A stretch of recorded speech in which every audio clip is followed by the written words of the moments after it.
This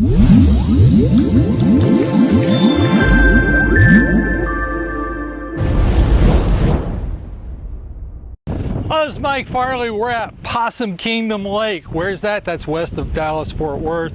And the next big town is like Abilene. So we're out in this beautiful area where we have this big, huge lake.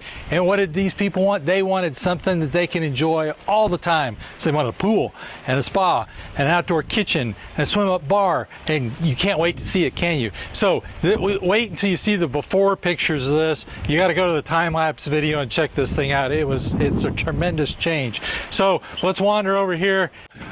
This is the beginning of the pool area. This is the main living area here. And as we look out, we want to see the lake. We didn't want to block views. And so we have the spa here, so it's close. So we can just jump out and get into the spa and jump out and go back into the house. We've got a nice rolled edge on it. One of the things we wanted to be careful with is we didn't want to trip and accidentally fall in the spa when people were walking around entertaining. And so we raised the spa up 6 inches. So it's just a step up, and then we can step into the spa. So when we have a spa that's flush or a 6-inch raise, I really like to have steps. So there's a step here in the corner, which doesn't take away from anybody's seat. And we've got really good seats. We've got the 2 seats here that look at the pool, and we got the 2 seats here that look at the lake, and we have 2 seats here that look at the fireplace. So there's a great spot everywhere. Oh, and the putting green, for those that are really into putting, is over there. You can check that out in a second, but we're getting ahead of ourselves.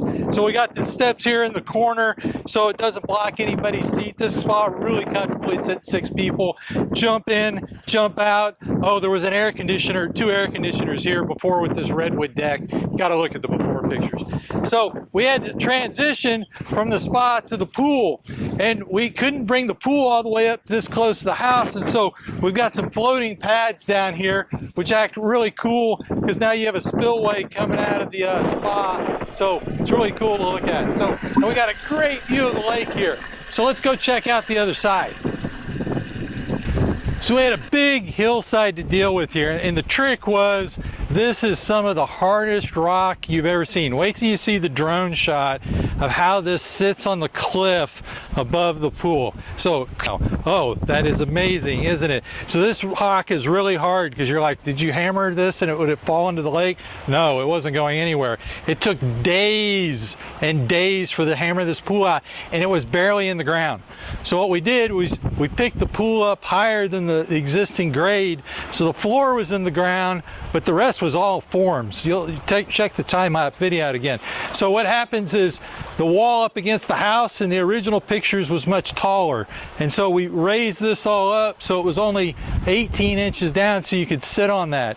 And then what happens is this side of the pool here, we've got an 18-inch seat wall here, so when we have parties, lots of people can sit along here and look out at the lake. It's a really nice place. You can interact with people swimming in the pool. And then we set this side up, which is basically 42 inches. This is your basic bar counter height, which is really nice for people to hang out again and interact with people in the pool. One of the things which wasn't planned, but homeowners come up with some great inventions. This is the volleyball sleeve right here. Okay, and you know what they do here? They put an umbrella here because they like to sit here in the shade and look out at all the people that are crazy on the lake on holiday weekends, because they don't go anywhere near the lake on holiday weekends. They stay in their pool and watch the craziness out there. We've got a really nice pool. We're playing with the modern lines of the house. We had a shed roof on the house over here, so we incorporated a shed roof on the cabana, tie those 2 things together, and then we wanted it to kind of be more geometric, but this is so organic and natural back here. We wanted it to kind of flow with nature, so we've got this clean arc along the back here, which just kind of blends it in with the lake and the setting and the trees and everything that's going on. So we got some real nice counter space here that we can hang out. We've got some seat walls there, and then we've got the floating pads that go in between the spa and the pool, which gives us a really cool water feature as it comes out of the spa. So let's go. We've got some nice patio area over here. When they have really big parties on the 4th of July, they bring out more furniture and have those areas where you can look at the lake.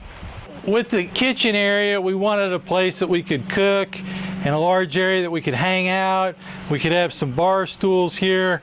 We've recessed a area along the edge of the counter here where we have bar stools inside the pool. That way when we're playing water basketball, and they play a lot of water basketball, the bar stools and the viewers of that contestant aren't in the way. They're recessed to the side, they're more under the roof as well. One of the things in everything that you're thinking about, there is aesthetics and there's function. And there's always this thought process of it's going to look cool or it's going to function great. And here the dilemma came into play with the countertop. So the countertop, the thought process is we want granite because it's going to look spectacular outside. You can cook around it. It's easy to clean. It's going to show wear very well. But you want to usually use a light colored granite outside because of two things. Dust shows up really well on black, and also it's Texas. It gets hot. And so, but it looks stunning, doesn't it? Contrasting with the stonework and everything here. And so the decision was made on this one after much discussion, pro and con, that we wanted stunning instead of functional. Okay, so we've got a beautiful setting here. This is again a 42-inch counter. We have the 42-inch counter which goes basically half the length of the pool. So again, on holiday weekends, this is a popular space and there's a lot of people hanging out. So we have that aspect going. We've got the large table under here to congregate. We've got some good cooking space. Now what ended up happening is this counter acts as the retaining wall for the hillside.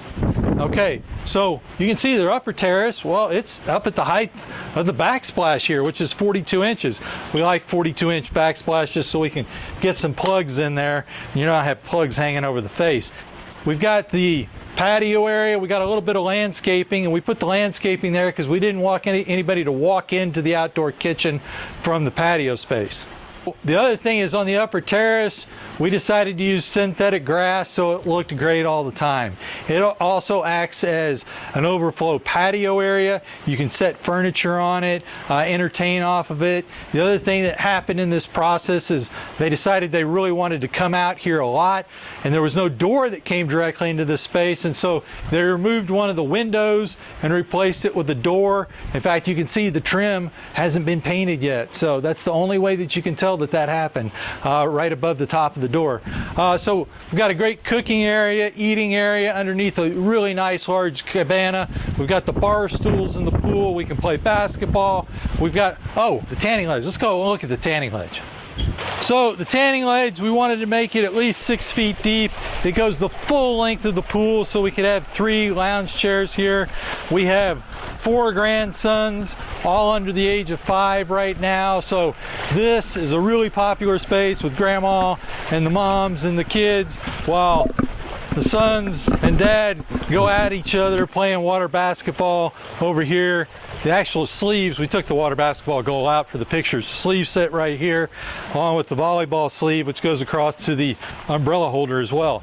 We've got the floating pads that work here. This was the wall I was referencing. This wall is a lot taller in the original photographs because we picked this whole area up instead of stepping down off the wood decks that were here. We picked everything up so we didn't have to dig down as much for the pool. And then also all the seating capabilities, the 42-inch counter and the 36-inch grill and the 18-inch seat wall and the 18-inch drop beam mathematically all worked, so it fit and flows more with this hillside transition. Now, as you transition, you got to have a couple of zones that you're gonna have to work with. One of the zones was over here because we've got some existing trees. We can't change the elevation around these existing trees, and so on the staircase here, we came in with a really large end cap to the stairs so we could put a big bowl, but this also helps transition this lawn grade down here, and then we extended it even farther as a seat wall. Again, holiday weekends, a lot of people out here. You got to realize most of the time it's for a family of around 12 to 15, but on a holiday like the 4th of July, there might be 100 people out here. So now we have all these places to put people and to hang out and enjoy the lake and the sun and the shade. So this is an awesome place here in Possum Kingdom. Oh, I almost forgot. We got to check out the other side. There's something really cool to see. So on this side of the house, we had an existing kitchen that they hated. So we basically stripped it down. We left the arbor and we came back and rebuilt it because this is right off the initial kitchen. And so when it's not a big gathering and it's just 2 people, this is a great place to run out and cook maybe a steak or something like that. Plus they worked in a sink. This is also on the shaded part of the yard. So in the afternoon, this is a really nice shade space like we have right now. Now, we also had just a bunch of thistle and weeds going out. And so one of the things we decided to do is incorporate a putting green. So we came in and had to cut into the hillside on this side with the wall. Then we raised up this end down here, and so we set it up. After much discussion, we discussed how much of a pitch to put on it to have some interesting putting and stuff like that. But what was finally decided was, as the grand boys get older, they were probably going to play soccer and stuff like that. So there's caps that they can put on the holes, and so they can sit around and play soccer out in this space, as well as using it for a putting situation. So we didn't want the slopes to be too cattywampus, and quite honestly, you know, I don't know if I'd be able to make a putt on a cattywampus. So this is a 2.5-year-old size putter, but I got short legs, so it works good for me too.